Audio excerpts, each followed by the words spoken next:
Hello, welcome to Convergent Dialogues. This is Xavier Bonilla.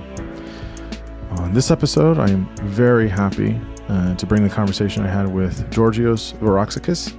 Georgios is professor of the history of political thought and co-director of the Center for the Study of History of Political Thought and Intellectual History at Queen Mary University of London. He has a master's in legal and political theory at University College London and a PhD in history at University College London. Much of his work is concentrated on 19th and 20th century history of political thought and intellectual history, with particular emphasis on international political thought. And he is the author of many books, including the most recent, The West, The History of an Idea. And that's what we talk about. I have become very interested in this idea of the West. This is a thing we talk about all the time. People use it colloquially. And as I mentioned in the conversation, I've had other conversations with other historians, current historians, that have talked about how that's not so accurate a phrase, and in fact should be probably updated or should be expanded upon.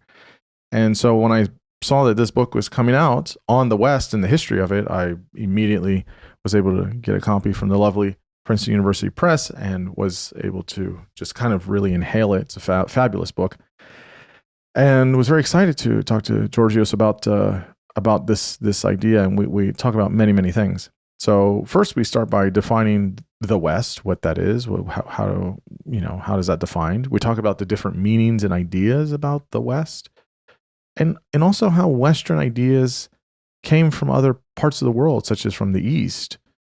So the ideas that we usually, liberty, freedom, democracy, free speech, all these things, those aren't, created out of nothing. They do have a history. And so it's very, very interesting history. And again, other historians have talked about this as well. We talk about l'Occident, which is the French word for the West and Western, how we came to know the West. The impact of Christendom. We talk about that in a few points in the conversation. Separating Russia from the West and Comte. We also talk about whether Western values can exist without Christianity, something, again, that comes up often in conversation. World War I and World War II and their impact during the early 20th century. The Cold War, decline of the West, future of the West, and many other topics. I really enjoyed this conversation. It's a conversation I've been wanting to have. Georgios was brilliant, wonderful guy. I really enjoyed talking with him on the podcast about all these issues, and his books, fantastic. As always, you can find this conversation and all other conversations at convergingdialogues.substack.com. I'm also on YouTube. Get over there and subscribe and share with your friends. And now I bring you Georgios Varouxakis. I am here with Georgios Varouxakis. Sorry, I butchered your last name. Sorry about that. But thanks for coming on the podcast. I really appreciate it. Thank you. Thank you for having me. It's a great pleasure. Yeah, no, the pleasure's all mine. You have written a fabulous book, which I'm very excited to talk with you about. The book is called The West, The History of an Idea, out of the always wonderful Princeton University Press. So we'll get all into it. Before we do, why don't you tell listeners who you are, professionally, academically, and all the relevant details. Thank you. Well, I'm a professor of the history of political thought at Queen Mary, University of London. I grew up in Crete, Greece, but I've spent more than half of my life in the UK now, since my MA studies.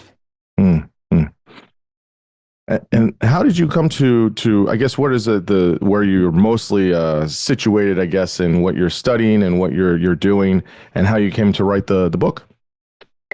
In my previous work, most of my work was on 19th century political thought, and one of the thinkers I focused most on was John Stuart Mill, the British 19th century liberal philosopher and politician. And through him, I came across, of course, many French people he was very interested in, and one of them was Auguste Comte.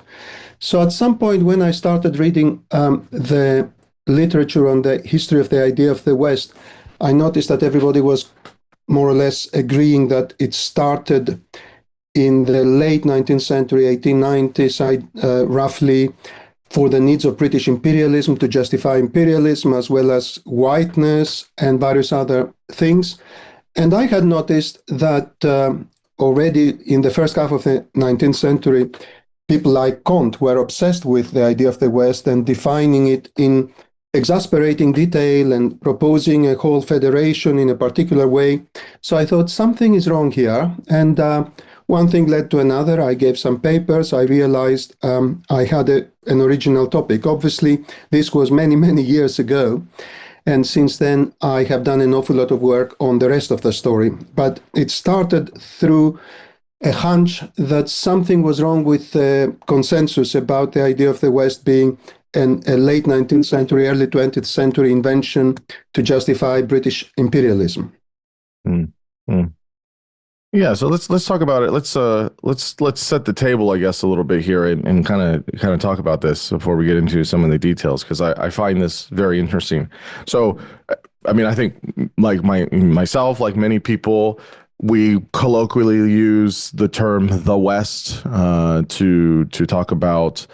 I think when I hear people use it, and when I've used it, is usually to describe certain things such as Western values or ideals. People in the West, we like liberty and democracy and freedom of press and due process and all these things. There's certain what we say this like Western values or Western ideals. I mean, that's how I've used it. Not really without, thinking too deeply about it. It just, it's the West, kind of thing. And I think that's how most people do it. But even though it's used a lot, I don't actually sit down and think about what's actually encompassed in it. And I don't sit down and think about who's a part of it. It's usually Europe, Western Europe. It's usually the United States and Canada. And that's usually the contours of it. I guess maybe throw in Australia there. But everybody else, Latin America isn't really included there. Africa isn't really included, and everywhere east of Istanbul, I guess, is not part of the West of sorts. So, yeah, what do you when you come across this? I'm sure you hear people use this all the time in academia, in media, and all these things. What are people meaning when they say the West? And how are there multiple uses of this term? Yeah, that's a brilliant question. Well, first of all, you yourself said, I'm thinking of Europe, Western Europe. So immediately, some ambiguity was introduced. And that's exactly how the whole thing began, as we will discuss later if you wish. So luckily or unluckily, who knows, the jury's out. I spent many years writing this book. And that means as soon as I mentioned to people what I was working on, I was always getting their take. Before I finished my sentence, they were telling me what the West is. I've been told several times, you mean you're writing history of America? Wow, right? Really? People say it that way. Interesting. For example, there are people, especially young people, who think the West means America, nothing else. So yeah, it is a fascinating thing how many things it means. Obviously, Japan, you will have people who say Japan is the West, in the West. Japan is not part of the West according to most definitions I have studied, except during the Cold War, when the definition became eventually, not from the beginning, but eventually it became a complete binary between two sides. People would see Japan as part of the West because it was part of a military confrontation or alliance.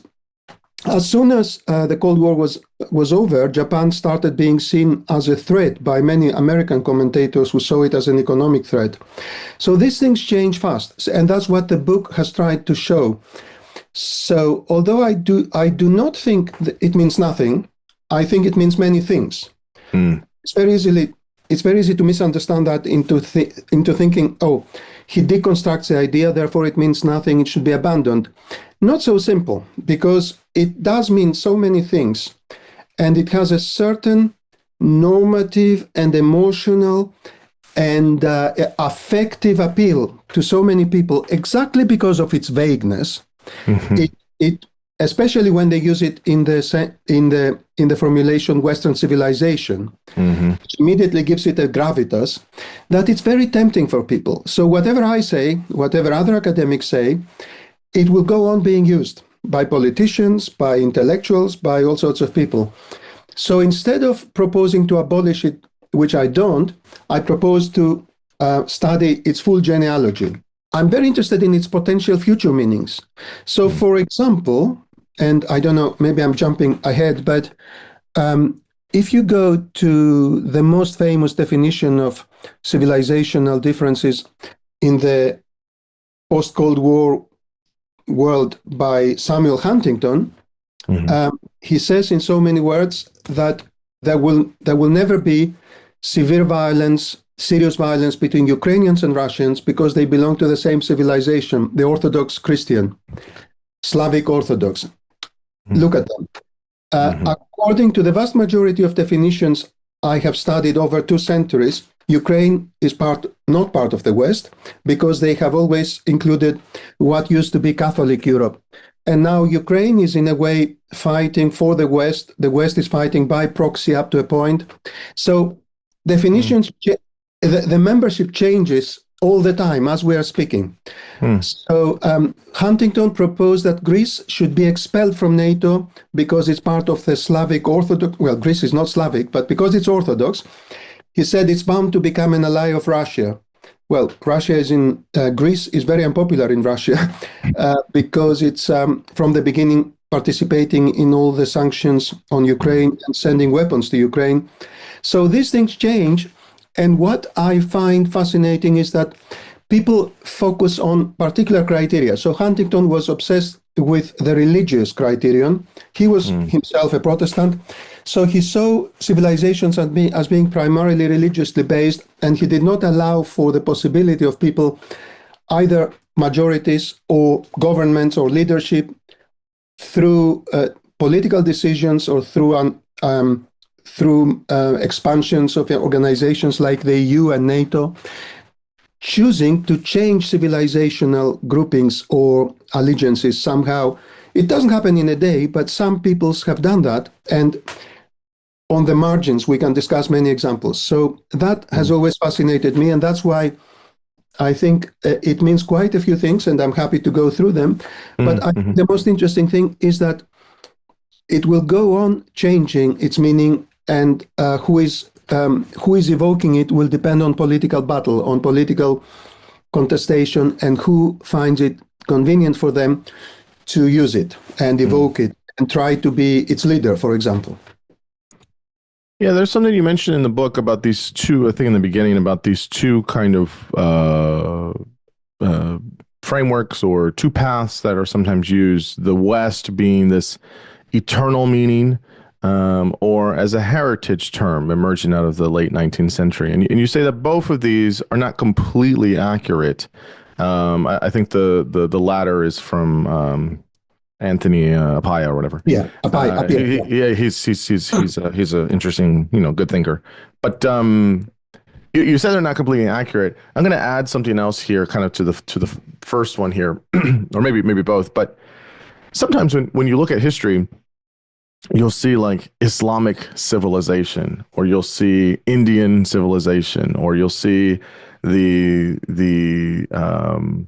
Assyrian Empire, if you go way back, or the Egyptian civilization, right? You have these big civilizations, and people can, fight about, what civilizations are and what they mean and what they don't mean and when they end and all these things, and that's fine. And I just wonder if people, after a certain point, you can tell me, when people think that starts or not, but that people have really tried to have this Western civilization. Like that's what they want. They want with big ideals and concepts and heritage and tradition and norms and laws and morals and ethics and all these things that other civilizations have had. Like, this is the time for the Western civilization, maybe in these ways. And again, it's not that you're kind of trying to dismiss any of that, but why are these ideas, the heritage, the eternal meaning, all these things, not completely accurate? And I guess what do you sort of propose in the book of where they're inaccurate and where there's maybe more accuracy in what we think of the West. Yeah, thanks very much. Well, if I may, there are two questions here. One is, I object to two extreme positions. One is the position that is the academically accepted, almost everybody. So it's the academic orthodoxy up to now, which is that the West is invented in the late 19th century, 1880s, 1890s, for the needs of imperialism, and it didn't exist before at all, and it's an invention, and so on. And Kwame Anthony Appiah, and I agree, he's terribly interesting, and I'm extremely sympathetic to the book The Lies That Bind, where he makes that claim. I'm not particularly criticizing him. He's following the literature of historians and geographers that I'm criticizing. So he's just one of the most recent people to assert this, but there are many others. So that is wrong. And I show endless numbers of uses, and including civilizational and including uses that describe the West as both an object of study and a historical culture and a political project much early in the 19th century. On the other hand, there are people who take it for granted. They think the West started at least with ancient Greeks when the Athenians and the Greeks defeated the Persians. That was a battle between East and West. Nonsense. The Greeks thought everybody else was barbarian, whether they came from the West or from the East. And that's what every civilization has been doing over centuries. They think everybody else is inferior. Look at Chinese civilization. They are under the sky and everybody else is barbarians.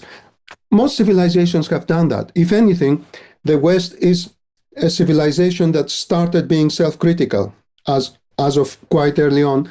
And that's why we're having these contestations and this a lot of guilt and a lot of soul searching about what it has done in history. So we can come to that in a minute. Your other question was, since there are all these differences, and as you correctly are implying, most of them have either ethnic or religious names, Islamic or Indian or Hindu. The Western is bizarre because it has a name that is almost neutral. It's a geographical direction and therefore vague. It's not called Christendom, it's not called Europe. That is, of course, exactly the point. That is exactly why my argument is that a new concept is introduced when a new term is introduced. So that there are a huge number of people who take for granted that Europe or European civilization, Christendom or Christian civilization, Catholicism, capitalism, liberal democracy, and the West are interchangeable. They are not. They are overlapping concepts. The West has an awful lot to do with Europe. The West has an awful lot to do with Christendom in its history. The West has an awful lot to do with capitalism. But India and China are capitalist countries now. Are they Western? No, according to anybody's definition that I know. So these are overlapping concepts.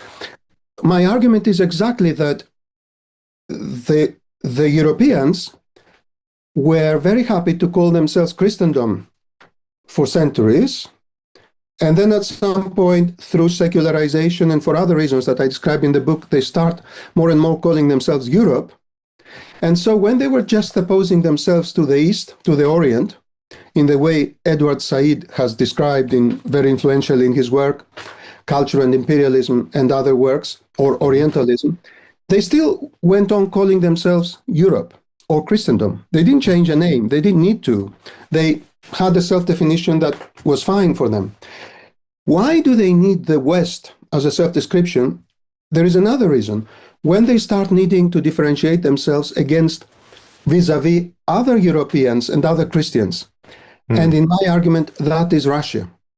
Russia in the 18th century joins the European state system through Peter the Great. It becomes a great power. It joins the European system of great powers. And of course, the Russian czars start inviting intellectuals and artists to St. Petersburg, their new capital, which deliberately points towards Europe.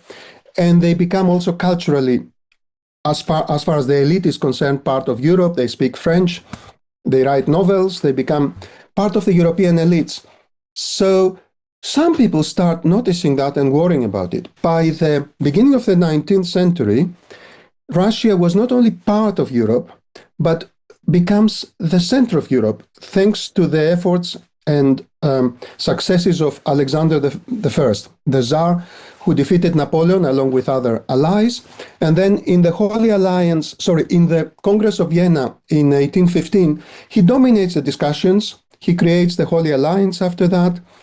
The whole rhetoric was of a Christian nation, so Orthodox Russians, along with Catholic and Protestant Christians, are together in that new dispensation, and he's at the center. He's not just part of it, he's the leader. So many people see that as anathema. Catholic thinkers, or people influenced by Catholic thinkers, as well as all sorts of other people who had various projects, some of them completely secular, not necessarily religious, but who saw what they called Europe up to then as being the Europe of Charlemagne's empire of the 8th century, the Europe around France, Germany, Italy, and including Britain in that Europe, and including the Iberian Peninsula, but not beyond. So these people start thinking, that's the problem. Europe includes too much. And some of them also think Europe, meanwhile, is inadequate to describe our connection to the New World, the United States, Canada, and some of them include Latin America, including Auguste Comte, who becomes important in my book. He includes Latin America as part of the West from the beginning. So that's why a new term is needed. And that's why several people begin in the 1820s, during the Greek Revolution, to talk about a Western alliance that needs to defend itself not against the Ottoman Empire, which they all think is moribund and too weak to be a threat to Europe, but against Russia, which is the power, of course, that they fear is going to conquer Constantinople and become a threat to the Mediterranean and to the rest of Europe. And that's why some of them start thinking the new Greece that will emerge from the Greek Revolution could become a rampart of the West against Russia, because Russia is the danger and not the Ottoman Empire. And some fascinating accounts also can be discussed about Poland as seeing always as a rampart of the West. So a Slavic country which happens to be Catholic for 1,000 years, and therefore don't confuse Poland with Russia. Russia is Orthodox, it's different. Poland is part of the West. So these things can only be studied through the longue durée that I took, and the degree to which they come back again and again and again is absolutely fascinating. So one of my examples is in the penultimate chapter of the book, when President Trump, during the first year of his first term, went to give a speech at Warsaw. There was a fascinating debate in the Atlantic magazine about how he was playing to the audience at home, how it was about ethnic nationalism, white supremacy in America. I thought that was a little bit misplaced, because some of them didn't notice why he was doing it where. It was in Poland. It was bound to go down extremely well in Poland. His speechwriters, Steve Bannon or whoever wrote the speech, knew extremely well what they were doing. They were flattering the Poles and saying exactly what the Poles wanted to hear. That's why in that speech, Trump mentioned West and Western civilization 15 times, whereas the rest of his presidency has been seen as anti-NATO, anti-West, isolationist, and so on. And we see that he continues to be the same so far. This may change, of course, you never know. But that's an example of where you could explain the rhetoric of that speech if you know the whole story and what Stephen Bannon was playing at, which he knew the story, obviously. So these are some of the things that I tried to flesh out in the book. Yeah, I mean, I think all of that makes a lot of sense. And I like your way of saying how that this idea of the West is evolving through various dispensations to mean in certain things for certain people, and I think that's right. I think that's how people tend to use it. I mean, one more question of there's a lot of throat clearing here to kind of set the stage, but and then we'll get into some of the history here. But I remember talking to Josephine Quinn about this in her most recent book, how the West made the world, or how the world made the West. I can't remember the title, something like that. Yeah. And one of the points that she made, which I thought was pretty convincing. I mean, I think in some ways is, you kind of allude to it too, is, the West wasn't used by Plato, Cicero, Locke, Mill, or other figures in the so-called Western canon or Western tradition, and that the West is really a more modern idea, and that, we can talk about the geographical use of it, but then it started to become more socio-political. But I think one of the things that she says is that when people try to subscribe certain things to certain places, everything is always in mix. So, Dalrymple just wrote this book, The Golden Road, talking about ancient India, as many ideas that we see in the Mediterranean, in Greece, in Turkey, in other parts of, in Italy, in other parts of, Europe, even into France and Spain, have come from the East, and many of those ideas, while maybe they weren't fully, completely thought out, or they weren't completely developed, or they were different.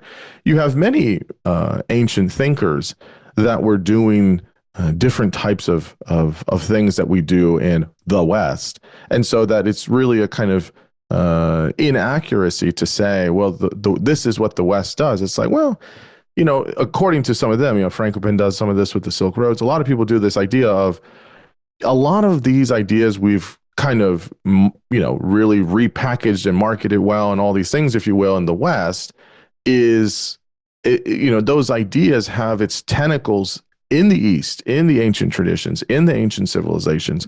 I guess, what do you make about this, that, when we finally get to the, 19th century, and people start talking about the West more social, political, or whatever, how do you find that many of the tenets or precepts in the West really do come from all over the world and different parts in the East? What do you make of this?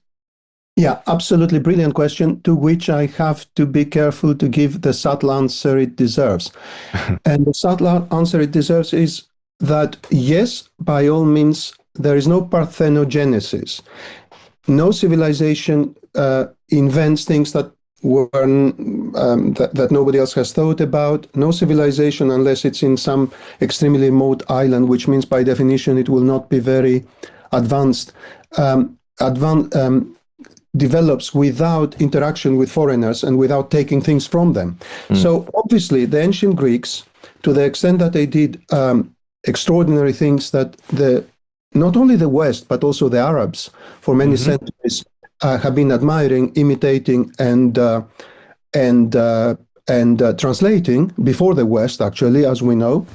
To the extent that they did these things, it's because they combined things they got from Phoenicia. Caroline Quinn's work on, Josephine Quinn's work on Phoenicia is absolutely fascinating. That's from India to some extent, from Egypt, definitely. Egypt was always revered by the Greeks. There is an awful lot one can say about the connections between Plato's philosophy and Egypt and so on. All that is absolutely true. It does not change the fact that somewhere at some particular moment in time, these things were combined in a particular way and articulated in a certain way, that the Greeks put their stamp on them and did something that perhaps nobody else had done on their own.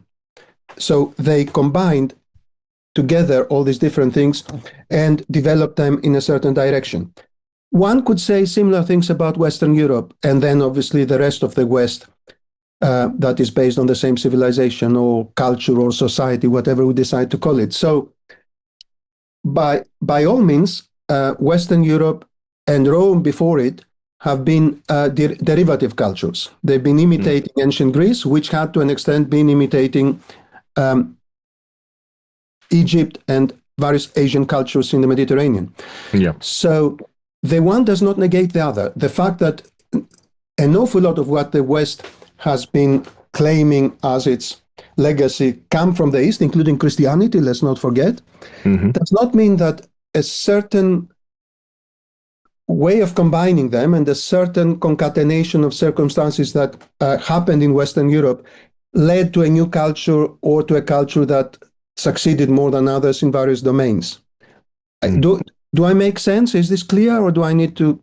No. That makes great sense. I mean, I think that there is this interesting delineation between, yes, obviously these things aren't on their own, but where does one start and one stop is a really, really interesting thing, because you start to see that there's this, I guess, in some ways hybridization, or there is this kind of connectiveness that kind of starts to run through it. So by the time we get to a more modern period, you're seeing modernity, and what is it, 1801 is usually when people place it, where you're starting to see kind of all of this sort of coalescing together, which I think is very, very fascinating. Obviously, a theme in the book that you talk about, and then you mention it throughout, is make sure I don't butcher this. Is it l'Occident? Is that how you say this? Occident, yeah, l'Occident, the French term for the West, yeah. That's right. And so this becomes, critical, right? So maybe remind listeners that if I've forgotten this or don't know it, what that is. I mean, it's usually, peoples in the countries of Europe, the Danes, the Swedes, the Germans, the French, etc.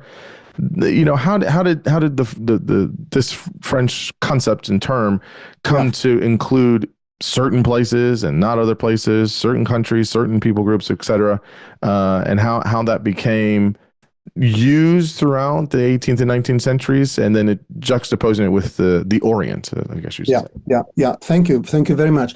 So one of the things the book tries to do is, I hope I'm clear, and I've been trying very hard to be a historian. I have my prejudices like everybody else, but I have tried extremely hard to leave them aside and to let my sources direct my conclusions. So as a historian, I realized long ago that the idea of the West is very anachronistic, not in the way people think, but in other ways, including in that it's seen as a kind of extension of Anglo-America. So one of my arguments is that the Anglo-Americans are the last to start calling themselves the West, for very clearly historical reasons that you are alluding to. The West, as a self-description by people who saw themselves as part of it and started thinking of it as something beyond their nation, as something describing a family of countries or peoples or a culture, and potentially a federation in political terms of these like-minded, culturally related peoples, started in France and in French-speaking and German-speaking lands in Western and Central Europe. And there is a very clear reason for that. The Empire of Charlemagne, and then the Holy Roman Empire of the German nation on the one hand, and France, its rival in Western Europe, on the other, which also saw itself as the successor of the Empire of Charlemagne. And by the time of Napoleon, the self-understanding of the French as succeeding the Empire of Charlemagne was complete. And Napoleon, of course, worked assiduously towards that. So there was a contestation between German and French leaders and also intellectuals to lead the West, which they both laid claim to, because historically the Empire of Charlemagne was the West. Why was it the West? Because it, in turn, was trying to appropriate the legacy of a more ancient empire, which was, of course, the Roman Empire. So everything leads back to Rome. The complication is that the Western Roman Empire, sorry, I should start differently. The Roman Empire was divided in 395 Christian era between the two sons of Theodosius. There have been different divisions that were provisional. This was the final division. They became, from then on, two different empires, the Western Roman Empire and the Eastern Roman Empire. The Eastern Roman Empire was not conquered completely until 1453, when Constantinople and the remnants of the Eastern Roman Empire, later called Byzantine, were conquered by Mohammed and the Ottomans. The Western Roman Empire disappeared within a century, more or less, conquered by various Germanic invaders. So when one of the Germanic princes, Charlemagne, the king of the Franks, had conquered enough of Western Europe to have the ambition to be seen as more than just the king of the Franks, what does he do? He persuades Pope Leo III to crown him Imperator Romanorum on Christmas Day 800. So he claims to be the emperor of Rome. But nobody called him, well, I don't know if nobody called him, but very few people saw him. Well, he called himself emperor of the Romans, definitely. Yeah. But most people did not see him as the emperor of the Romans for a very simple reason. There was another emperor of the Romans in Constantinople. Yeah. There had been more or less uninterrupted a Roman Empire up to then, and it continued for many centuries onwards. So in practice, everybody called him emperor of the West. The West was the successor territories of the Western Roman Empire. So that's where the term comes from. So when we have constant appropriations, constantly people coming through elective affinities to say, this is my legacy. So in the 19th century, when people started talking about the West, they were trying to say this part of Europe, which comes with a certain cultural baggage, started with Charlemagne's empire. Charlemagne's empire created a kind of federation or a kind of unit that we the successor states, the different national states of Western Europe and Central Europe, have a certain affinity with each other that we don't have with other people. So in France, they would call themselves Occident. In German, they would call themselves Abendland or Occident. And that word and that concept was available in French and German. It was part of their history. The English were insular. They were never part of Charlemagne's empire or the Holy Roman Empire of the German nation. So part of the things I try to show in the book is that the West and Western civilization and so on started being used in English later than in French and German, and through influences from German and French thinkers or people who had lived there. And even later in America, for similar reasons, but also other reasons related to America's peculiarities that we can discuss if you wish and if we have time. So I answered. I was going to say, just to make the distinction here for listeners, this division between, if people think about the Roman Empire, and this distinction, as you're saying, the first time use of making a delineation between the West Roman Empire and the East Roman Empire. You have a lovely map in the book. The West Roman Empire is, basically much of Western Europe, not including the United Kingdom. It's some of Germany, it's France, it's Spain, Portugal, northern part of Africa, Italy, Croatia, Austria, Switzerland. This is modern day stuff. And then the Eastern Roman Empire is not quite Constantinople, modern day Istanbul, but it's close. It's Macedonia, Greece, kind of the Balkans, and most of modern day Turkey, and all the way down to Egypt, and much of Palestine is here, some of Syria, etc. So it's interesting to see that divide does sort of come around the Balkan state, that kind of part of the region. Anything, once you get past Croatia, you get to the Balkans, that's where we start to see the Eastern Roman Empire. And like I kind of mentioned in the beginning of the conversation, most people, once you get to if it's Athens, if it's, really Istanbul today, people start to say, okay, it's Asia, it's the East. People start thinking of it that way and not so much the West anymore. And it's interesting just to see, even all the way back in the 4th century, that with the Roman Empire and then later the Byzantine Empire, that this was also kind of a sort of similar delineation geographically.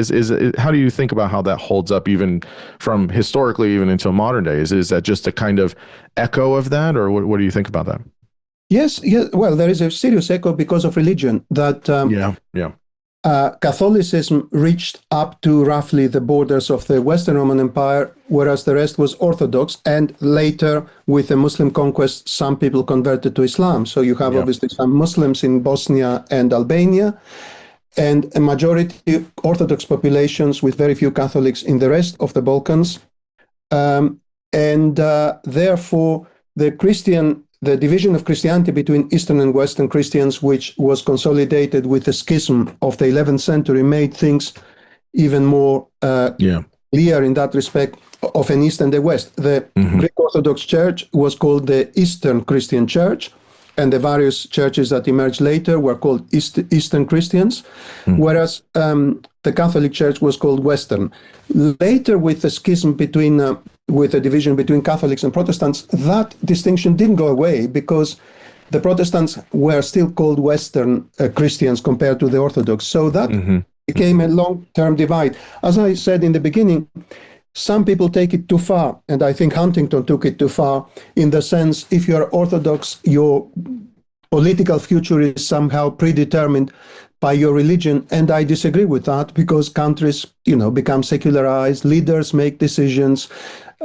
So Ukraine at the moment, people may forget it, but Russia is supposed to be, Russia is an Orthodox country, huge majority, but so is Ukraine. Ukraine is 90% roughly Orthodox and 10% Greek Catholic, which tells you something again. Catholic in doctrine, but Greek, following the Greek ritual, which was Eastern. So Ukraine is not part of that historic West, but if it chooses to fight as much as it does to join the West, who are we to reject it, for example? So part of what the book tries to do is to say these things are redefined, and your history is obviously extremely important, but your decisions and your will and your deliberate decisions are also part of your future. Yeah, absolutely. Yeah, it's interesting too, because you even see in the Balkan states, but Romania, Moldova, and Serbia, you have a lot of Eastern Orthodox folks as well. So it's very interesting how that starts to kind of, your point. I want to come to it later because I really, really appreciate that this cannot be directly mapped on with religion only. There's obviously overlap, but there is not a straight connective line there entirely, like some people try to make. So we'll come to that. Exactly. Let me ask one footnote here. I want to come to Comte, because he's huge in the book and huge for the idea of the West. But before we get there, just one footnote of sorts. You spend a little bit of time of saying why there was this trying to delineate or disentangle Russia from the West, and that was really the dividing line. So maybe some of this is the religious piece, of course, but maybe there's other reasons.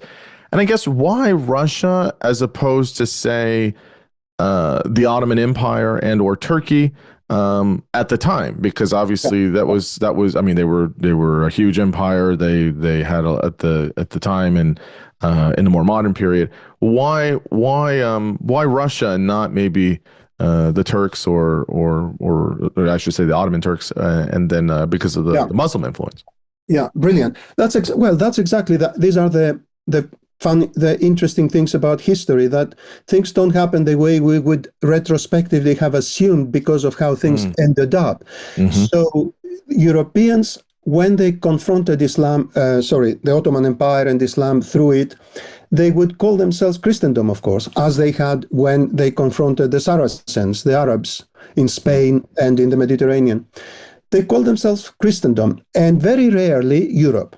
Europe prevailed more and more as of the end of the 17th century, partly because of secularization, partly because Protestants and Catholics had been fighting each other, so Christianity didn't necessarily unite them, and for other reasons related to politics that you may or may not want to go into. Political groups and parties, including the Whigs in Britain, would talk of Europe much more than Christendom. So when they confronted the Ottoman Empire, they would always talk of themselves as Europe. They would call the Ottomans as outsiders, as interlopers who have come into Europe because they were nomads originally. So they didn't see any reason to invent a new term. They already had a term. Christendom and Europe divided them from the Ottomans, who were coming from the East and who were non-Christians. That's why I said, when some people felt a very strong need to differentiate themselves from other Christians who were also seen as part of Europe, they needed a new term, and they turned to the historical term l'Occident, the West, das Abendland, because that did not include Russia, although Russia was Christian, but not Western Christian. It was, Orthodox. Russia was part of Europe, as we said, at least from the time of Peter the Great, beginning of the 18th century. So that's why a new term was needed to differentiate from Russia. The main reason was the power of Russia. The authors that I discuss in the book, who were very explicit already in the early 1820s that Russia is the problem, say it's exactly because Russia has become civilized and very powerful that I'm worried about her. Not because it's barbarian, as many people were saying, but because it's very powerful. It has adopted all the technologies and all the military techniques of Western Europe through Peter the Great and his successors. Obviously, Catherine the Great was also promoting Russia's prestige in many ways, with correspondence with philosophers of the Enlightenment, with inviting some of them to live in Russia and advise her. So Russia had entrenched itself in the European system culturally and politically and militarily. All that started alarm people already in the 18th century. I discussed some examples like Oliver Goldsmith, the Irish novelist, already in 1760, which is a very early case of somebody differentiating with Russia and saying Russia is the greatest danger to Western Europe. But by the time of the Congress of Vienna, the defeat of Napoleon, and the role of Russia and its Tsar Alexander I and his immense popularity in Western Europe, some people were really alarmed. So it was the power and the size of Russia that alarmed West Europeans. They thought we were going to be absorbed. Jean-Jacques Rousseau, in the Social Contract, 1762, says explicitly that Russia will conquer all of us. It was an ever-increasing fear. And it didn't go away in the 19th century when, of course, Russia suppressed the Polish insurrection of 1830-31 and abolished this autonomous status of the Kingdom of Poland that was part of Russia, but it had a certain status during the Treaty of Vienna. And the Polish refugees who lived in London, Paris, and German lands were always reminding people how dangerous Russia is. Obviously, the Crimean War came in the 50s to again juxtapose Russia to Western European powers. So, but what was funny about all this is Russia was very popular in America in the 19th century because it had cultivated America. It wanted to decouple America from England, from Britain. So it had a good press in America until the end of the 19th century. It's only in the end of the 19th century that Americans are very worried about Russia. But that's another story. Yes, that is another story. So, okay, so tell us then about Comte. I mean, he's huge for the West. He has these 4 units of social organization. You make the claim, I think, very explicitly that he was you think he's the first thinker to have an explicit socio-political idea of the West, and how it was Western European centric and Latin European centric. Tell us about him. You can talk about positivism here. Just I'll give you some runway here. Just tell us about him and why he's so huge for making this idea of the West. Yeah, this is a huge challenge because I really want to keep it short because I am almost exhausted talking about Comte. He's terribly important, but the book is about so much else, and I don't want everybody to notice only Comte. But Comte is admittedly one of the many original things about the book. So this man, as I said, there were others in the 1820s who were talking about Western European Federation, the West versus Russia, and so on. But he made a conscious decision, what he was calling Europe, and it's very conscious and it's very explicit, and I have an awful lot of evidence in the book, both about from his writings and from his letters, and how he changes his phraseology within a particular year, and moves from European to Western. So at some point, he realized exactly what I'm talking about for some time now. By calling Europe what I'm talking about, I'm including, people think Russia is part of it, and I don't mean Russia is part of it. We need a new term. So Comte is, before I go on, I should say why bother? Why does it matter if a thinker or a writer or a philosopher in his writings and letters starts using a new term? It matters because now he's forgotten by most people except Michel Houellebecq, the famous and controversial French novelist, who is not negligible, of course. He's taking the pulse of Western Europe and the West more generally, and certainly of France for 3 decades. So he's very far from negligible. And I challenge you to find a novel by Houellebecq where Comte is not mentioned. In some of them, he's obsessively mentioned many times, and he has said he's inspired by him, and so on. So most people have forgotten Comte, but literally in the second half of the 19th century and the first decade or two of the 20th, until the First World War, he was one of the 2-3 most important thinkers in the world. You had to be reckoned with Comte. You couldn't just ignore him. Everybody had read Comte. He had created a classification of the sciences and the philosophy of history that made him de rigueur. Everybody had to read Comte. Whether they agreed or disagreed, they read Comte. So today we have some remnants of that in the flag of Brazil, where you read Ordem e Progresso. I'm sure I'm mispronouncing the Portuguese for order and progress. What is order and progress? The motto of positivism. Why is it there? Because the Republic of Brazil was established by Comteist positivists in 1889. So that's one example. There are many, many examples. His popularity in Latin America, including Central America, Mexico, his popularity in Bengal and other parts of India, in the Ottoman Empire, Turkey, in Czechoslovakia, in Britain, was immense. So I hope I made clear why I'm saying this, because he's not any thinker. He is a thinker everybody had to read. So he started, as of the 1840s, he started banging on all his books, and all his circulars and all his letters would start with a heading, as if he was the head of state: République Occidentale, Western Republic. Order and progress, his motto underneath. So he didn't just use the term, he was promoting assiduously and programmatically a new term and a new federation, a new dispensation of the countries that he considered the West, which were Western and Central Europe, plus the 2 Americas, plus the descendants of Europeans in Australasia, plus 2 exceptions in Eastern Europe, as he said, Poland, because it was, as we said earlier, Catholic for 1,000 years, and Greece, modern Greece, because of the influence of ancient Greece on Rome, and therefore on the legacy that the West was built on. He included Greece and Poland in this West as adjunct members from the beginning. But the whole story is fascinating, because I want to stress this, despite saying I want to keep it short. You talked about religion earlier. Comte is crucial. Yes.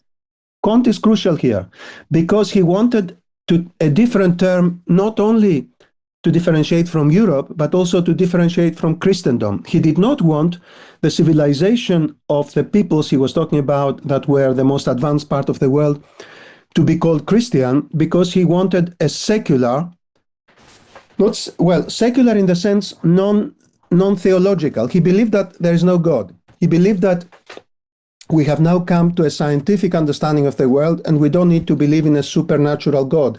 But he believed we need a religion. So he created the religion of humanity in the 1840s, which was a kind of secular religion that would inculcate altruism, a term that he coined himself, actually, living for others, vivre pour autrui, that would bind the current generation to the future and to the past, that would combat individualism and neglect of the past, that he thought was the disease of modern Western people, la maladie occidentale. So it was a very complex system, and you should be spared the details, but part of exactly the use of the West was, we need a different term to define this new entity that will not be religious, but can unite people who are not religious or are of different religions. So he made a serious effort. First of all, he proposed the abolition of all empires of conquest, the release of all the colonies of the European empires. So part of my argument is that unlike what everybody says, the West was invented as part of an anti-imperialist project in the beginning, not as part of an attempt to justify imperialism. He wanted to abolish empires. He was passionately against empires, but also he wanted to include in the religion of humanity veneration for great benefactors of humanity everywhere, not just in Europe or in Christendom. So Mohammed, Buddha, all sorts of religious and intellectual leaders and philosophers of all parts of the world were included in his pantheon of people to be admired and venerated. So was it? But it may sound to us paternalistic, Eurocentric, and all that. Of course it was. By the standards of the early 19th century and mid-19th century, what he was trying to do was quite advanced in the direction of universality, in the direction of inclusiveness, in the direction of combating the kind of complacency of Christian Europeans that he thought was wrong-headed. And his ultimate plan was that the Republic of the West that he was proposing would dissolve itself when it had reorganized itself in the way he proposed, and it would move its capital to Constantinople, the city between Europe and Asia, and that would be the seat of humanity. The ultimate republic of the whole of humanity would have its capital in Constantinople, now Istanbul. So let's stay here for a minute, because thematically here, because I think this is a good place to kind of really get at this. I'm going to fuse a few things here over time and staying with this. So we'll stay with what he started, but then we're going to go a little bit further here. You certainly have heard this, I'm sure. There has been a sort of renaissance, if you will, of people nowadays. So I'm taking this right to the present here, right, in current society, where people are saying that, the West and Western values and Western tradition and all these things is really underlined by Christianity and Christendom, and we need to have a sort of hearkening back to Christian values. You'll see a lot of people center right and further that will, and even some people on center left that will say, yes, that's what it is. When we talk about the Western canon, when we talk about the Roman Empire, when we talk about how all these things of the West, it's really just a kind of secular Christendom is what is people trying to make this, and that wouldn't have, right? So in Britain and America, they become the leading members of the West after his positivism. And that's where we get the things I mentioned earlier: liberty, democracy, human rights, Western values, all these things. Yeah. And that's fine. But a lot of people nowadays are saying, all the U.S. Constitution, the French Revolution, stuff in United Kingdom, all of that is really just behind it Christianity. And so we need to be good Christians or good secular Christians. And further, you don't get any of those Western values unless you have Christianity. People make this claim now. Yeah. And Tom Holland has done, Dominion's a great book, and he's been on the podcast. I love Tom. He's a great guy. He's a brilliant historian. I don't quite go all the way with him on this. He obviously sees the impact, and I want to say for myself, I certainly see the impact of Christianity on Western values and Western. So I get it. I'm not saying it's not there, but to make such a linear connection between you don't have Western values without Christianity, I think to be perfectly honest, I think it's just absolute bullshit. I think that there's overlap, of course, but and then I'll kind of bring us a little bit further here. Is Hannah Arendt and Aaron agree that the West should not have been seen as a defender of Christian civilization. So I'm kind of pulling a bunch of things here, kind of in the 20th century, the 19th century, and kind of present.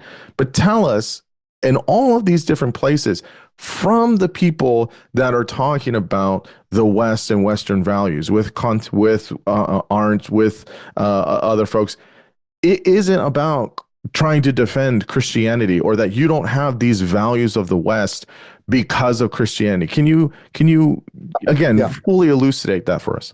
Yeah, brilliant. Thank you.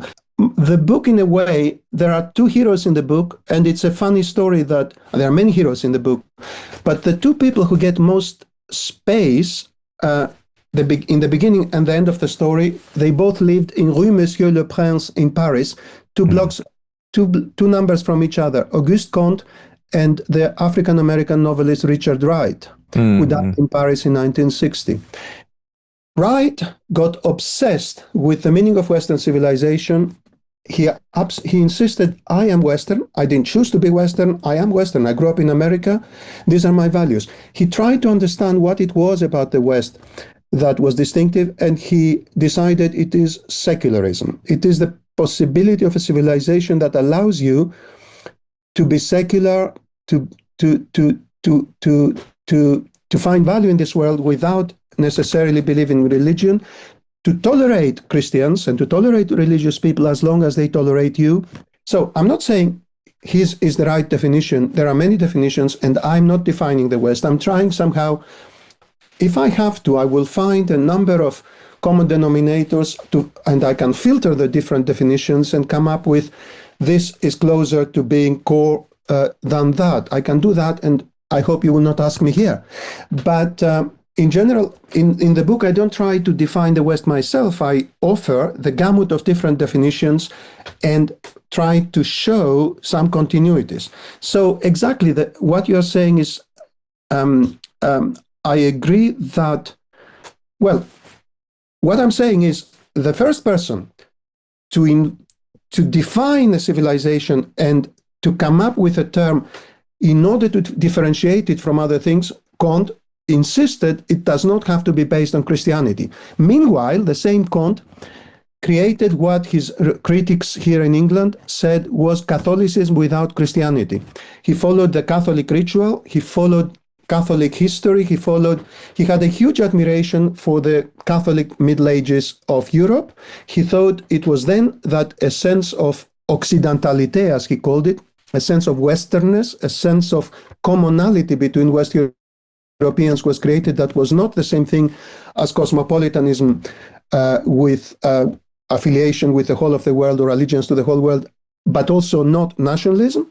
So it's crucial that the West, the first time it's articulated as a distinctive entity, it's deliberately as in an attempt to differentiate it from any religion, including Christianity, although it's also absolutely explicitly and obsessively acknowledging the Christian roots of the West, the Christian origins of the values, but as one of the many elements that make up what it is. And then when we come to people like Richard Wright, we have somebody who asserts that what makes me Western and what makes me adopt this civilization is exactly its secularism.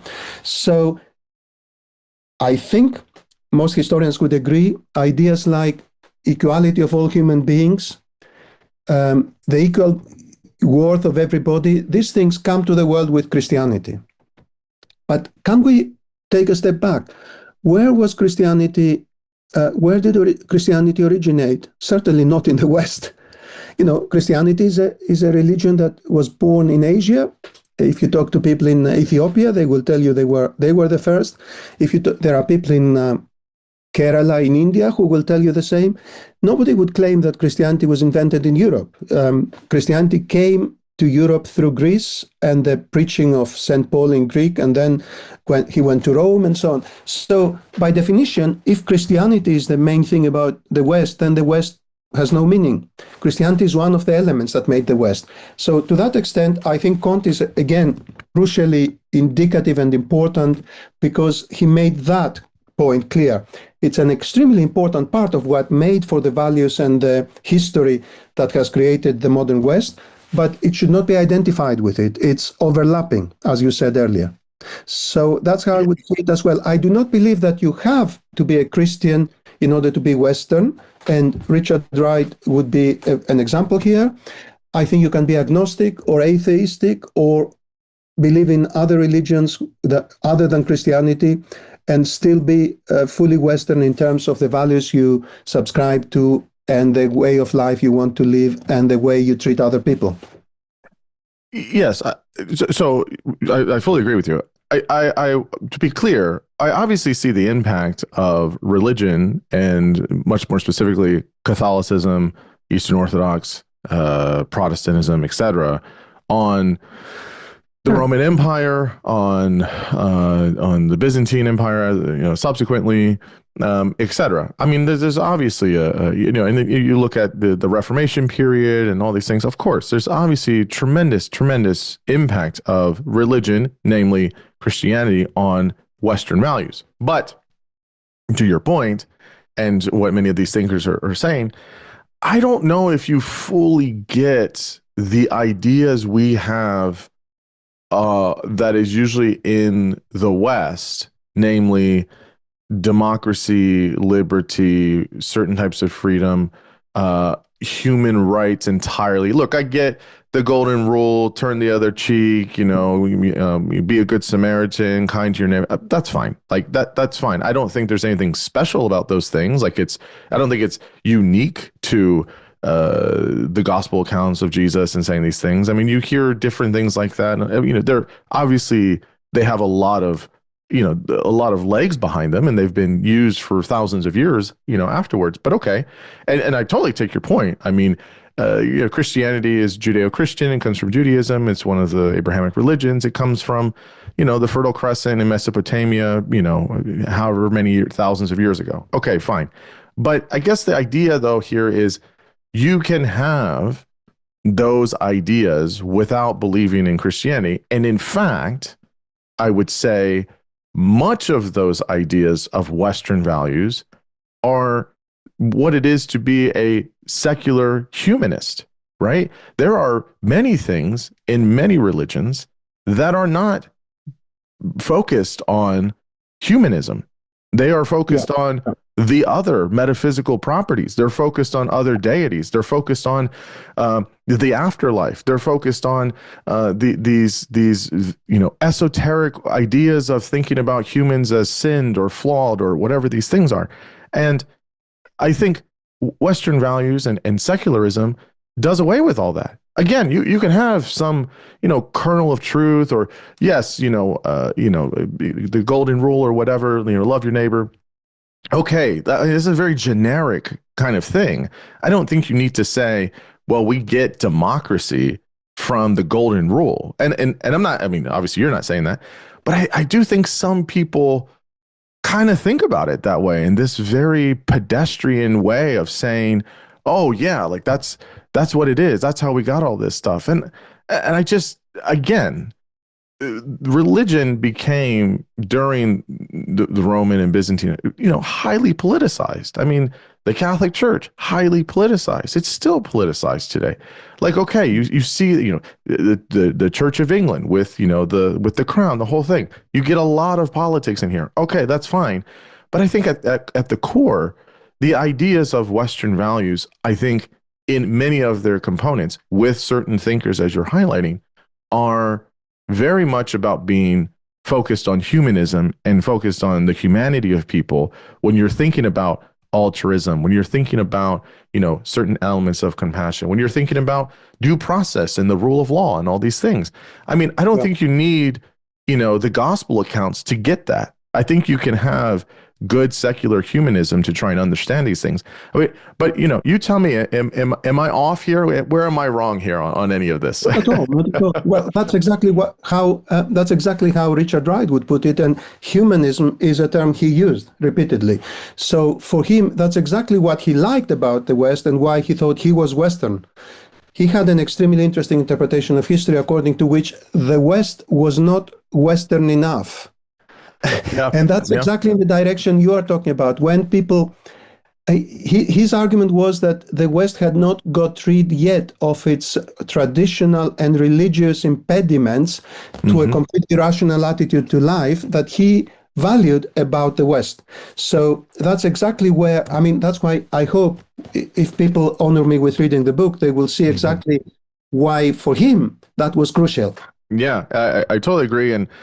And again, there's a lot of positive things about religion generally, a sense of community, et cetera. But we obviously see the perils that religion causes for big groups of people around the world in times past and still to this day, which is again, there's a lot of things we need to throw out there.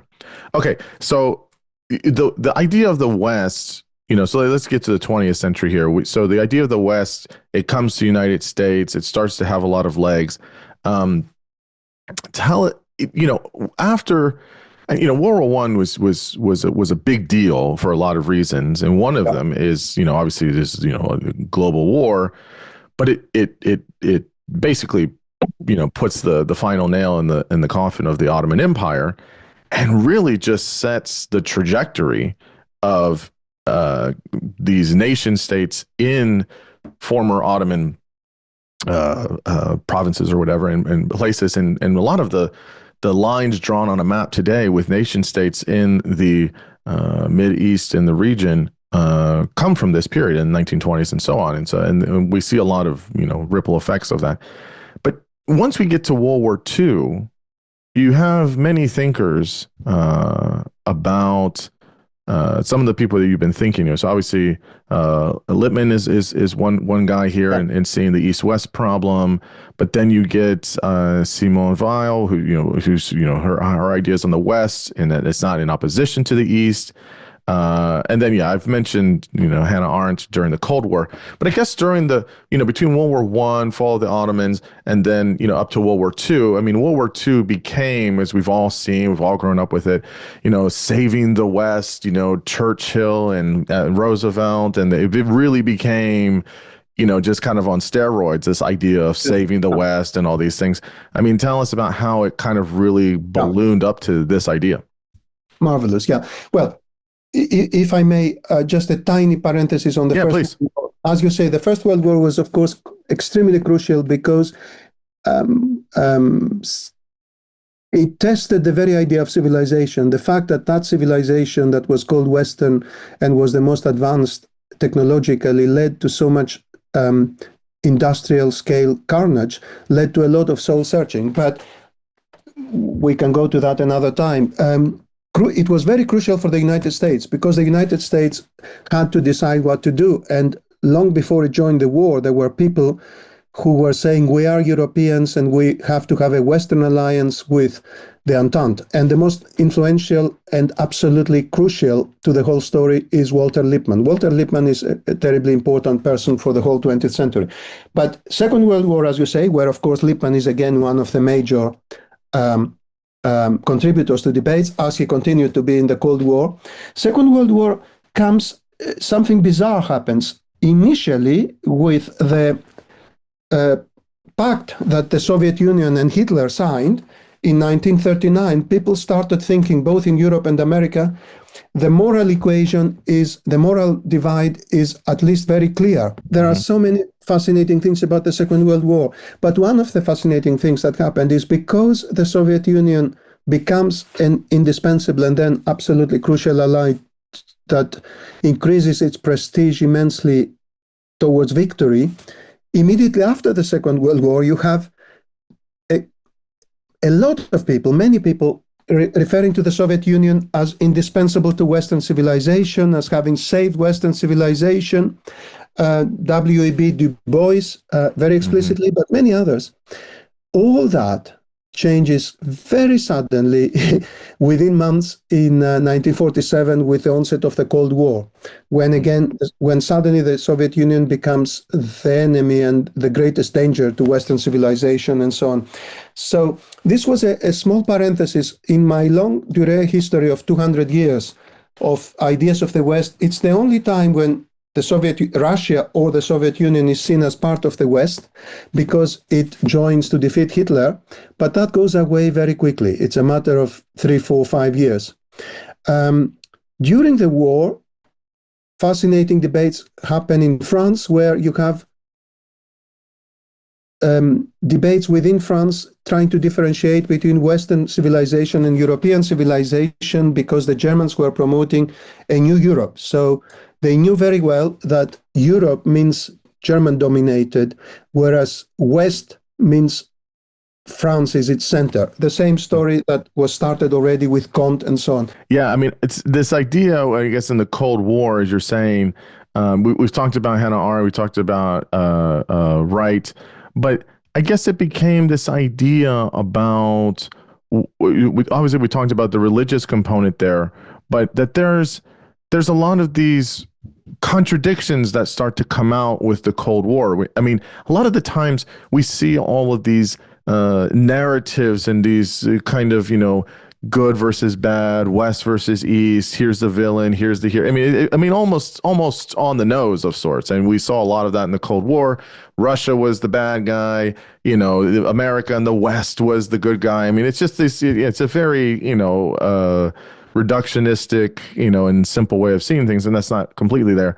But I guess bring in here James Baldwin and how he agreed or didn't agree with the ideas of West and with Wright. I'm curious about this, and then we'll kind of go more current, because that's kind of where we're at now. Yeah, well, to my surprise, I enjoyed the chapter on the Cold War more than any other, and it's the longest of the 10 chapters of the book. And that's because before I started, I thought that would be the least original. I thought we know what happened. It became a binary distinction between two sides. Far from that. That's why I spent, of course, most of the chapter on the early part of the Cold War, because in the first 10, 15 years, divisions were very inchoate. They were not crystallized the way they became in the 1980s. So I am old enough to remember what the West meant in 1989, 1990, at the end of the Cold War. But in the 1940s and 50s and even 60s, it didn't mean the same thing as what I thought it meant.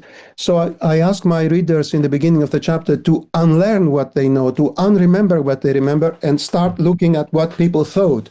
And it's a fascinating story, how many different things it could have meant and how many debates there were. By the 70s, 80s, it has come to have very concrete meanings. That's why I quote Greek Prime Minister in 1976 saying Greece politically, economically, militarily, and culturally belongs to the West. And I say he was not using unnecessary adverbs or adjectives. He knew extremely well what he was trying to do, because by then the West meant all these different things. It had political, it had cultural, it had economic, it had military connotations that it didn't have in the 1950s. So the debates of the Cold War are absolutely fascinating. Baldwin and Wright are very interesting because although they were extremely critical of how America was treating its black population, they were identifying themselves as Western. And when they met people of African descent from Africa or elsewhere in conferences, or in the case of Richard Wright, he went to Gold Coast, now Ghana, and wrote the book Black Power. In a disarming way, he explains, I realized I could not identify. The color of my skin does not let me understand the culture. I'm American, I'm Western. So it's a fascinating discussion, and that's why, as I said earlier, Richard Wright gets more time than anybody else in the 20th century because of his agonizing search to understand what the West means, and then to explain to the West that it was not living up to the principles that it had inspired and which inspired him, for example. Yeah, no, absolutely. I mean, this is one of the things I think that is, like a lot of these African American thinkers, Du Bois and Wright and Baldwin and many others, is getting not only. I mean, of course, there is meant much to write about race relations in the U.S. and the Black American experience, but when you start looking at the world and seeing internationally how things are, it definitely has a different kind of contour and shape to it. And those writers are we're forever learning from them because of their where they're intersecting on so many different components. And I always find their international experience and living abroad and thinking that way really shapes the conversation about race relations, but then just more generally in a whole other light, which is still to this day very refreshing. I would love to see even more of that. So I guess as we kind of come to the present, we start to get Fukuyama's ideas, end of history. Obviously there's Schlesinger and Habermas about the modern West. And then there's this idea of a post-truth world that we live in with Trump, 2.0 now in his second term, and some people seeing the decline of the West in some sense.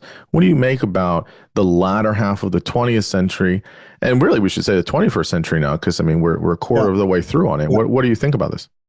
Yeah, well, one comment, half facetiously but half very seriously, is people congratulate me on having written the book just at the end of the West, when the West is now history. And as Hegel said, the owl of Minerva flies.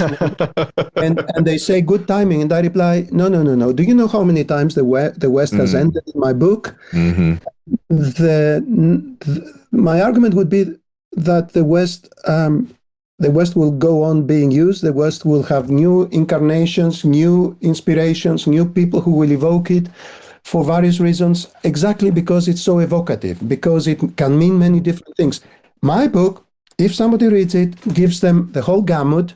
And, if you're a politician and you want to use some of them more than others, it's up to you, of course. But my job as a historian is to study and present the whole genealogy of what it has meant and what its potential meanings for the future are. So who knows? Who knows? I mean, if Trump and America decides it's not part of the West, I can see an opening for France. Mr. Macron should be reading my book right now. Others may find an opening. In the future, there will be different American governments with different advisors and different civilizational views. There is certainly a degree to which what your education is, where you studied, what you studied, influences your worldview. And so future American leaders and what their worldview will not be the same as those who run America in the 20th century, who had been educated in the Western civilization curricula, were Eurocentric, many of them spoke languages and so on.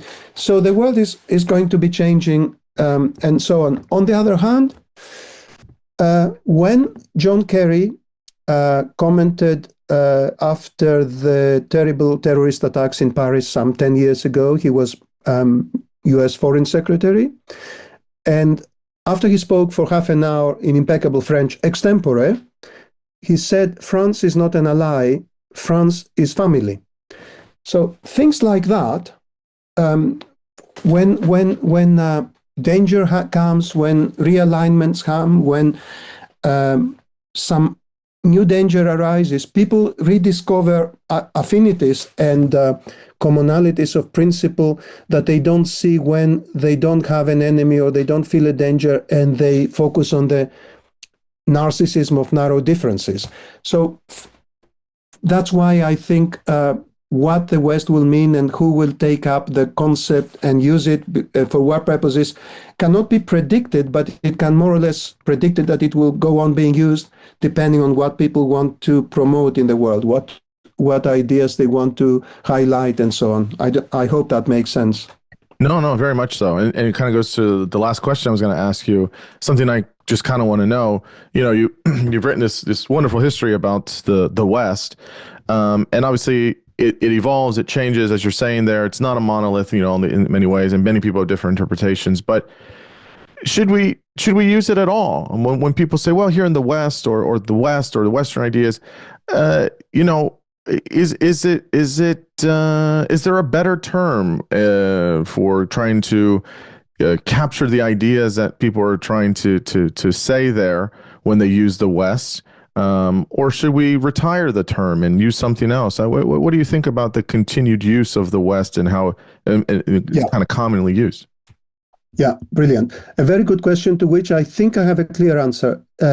We cannot withdraw the term. We cannot abolish the term. As I said, I'm convinced people will be tempted by its emotional, cultural, religious, affective prestige or associations to use it for various purposes. At the moment, in the Anglo-American world, it's very often used by people from a particular political viewpoint. That doesn't mean anything. That can change any time. That was different 10 years ago. So people will be using the term because it's very attractive. So I do not think it's on the cards to abolish it. So the best thing you can do is define it, show its many different meanings. And that's why I hope I made a contribution by writing a full and thorough genealogy of the different meanings, so that people cannot pretend not to know that it does mean only that thing that they like it to mean. I try to expose those who selectively choose one meaning only and say this is the West. I hope that's my contribution. Now, I do think, meanwhile, that the use of terms like Western values can be abused and problematic. So, if you want people in the rest of the world to adopt liberal democracy, equality of the sexes, tolerance of different religions, tolerance of different sexual orientations, democratic procedures, constitutional guarantees, constitutional checks and balances, the kind of things that most of us agree upon and roughly, vaguely from time to time, some of us call Western values. I think we shouldn't call them Western values. If you call them Western, the implication for somebody in China or somewhere else in Africa is, oh, well, we have to import something foreign. I think those values should be called by the names that describe what they do. Liberal values, egalitarian values, just values, human values, utilitarian values, if you believe in the enhancement of happiness and the greatest happiness of the greatest number, socialist values, whatever your values are, try to promote them by not ascribing some kind of ownership to a particular ethnic group. My example here is always the Greeks. The fact that in ancient Greeks certain things were developed, does it give any right or any justification to modern Greek nationalists to say, these are Greek values? That would be ridiculous. I mean, what have the modern Greeks done about them in the last 2,000 years, right? Same thing applies to Western Europe. The fact that certain things were combined in Western Europe in the previous couple of centuries or decades, or in America more recently and so on, doesn't give anybody any ownership. These things, by definition, travel. But by definition, as we started when we talked earlier about the influence of Eastern countries on the West and on ancient Greece and so on, Christianity, that many people think is the quintessence of the West, is obviously a religion that came from elsewhere. So for all these reasons, I am very cautious against the use of terms like Western values, because those who are told to adopt them because they are better will find it more difficult to adopt them if you tell them you have to lose a little bit of your soul to adopt something that was mine. You are losers of history. These are Western values. So that's why more neutral, more universal names for these values and principles and constitutional models, I would propose should be used as opposed to Western. But the West as a unit, and the West as a family of nations or society, and the West as a history, and the West as a potential alliance, depending on who the danger is, I think will go on being used, and I think it should go on being used because I'm scared of the alternatives. Yeah, absolutely. I mean, I think that, that's having that ethic approach of this more universal kind of way of looking at how things are connected is much more helpful. Of course, we can make delineations, but we should not try to have possession or ownership over these things, because ownership is that it creates a really in some ways a negative us versus them. And you can see this, how this comes down to, the big conversation on immigration. Those are people from the East or from the, they don't know how to do Western values, and then that's not very helpful. I think it creates more division. So even on a practical level, when you hear people talk this way, it becomes divisive unintentionally, I think, sometimes. And so I firmly agree with you on all of that. Georgios, this is too much fun. You are such a delight. I really have enjoyed talking with you for almost a couple hours about such an important topic. I've really been wanting to kind of tackle this concept head on for quite some time. Your book was the great way to do that, and the conversation was very, very wonderful. So big thanks for coming on and giving your wisdom and energy. Thank you. The pleasure is shared very much, and your questions have been absolutely brilliant and inspired me and encouraged me to think further than I thought I could do on a topic I thought I knew. So thank you very much. You're much too kind. Thank you.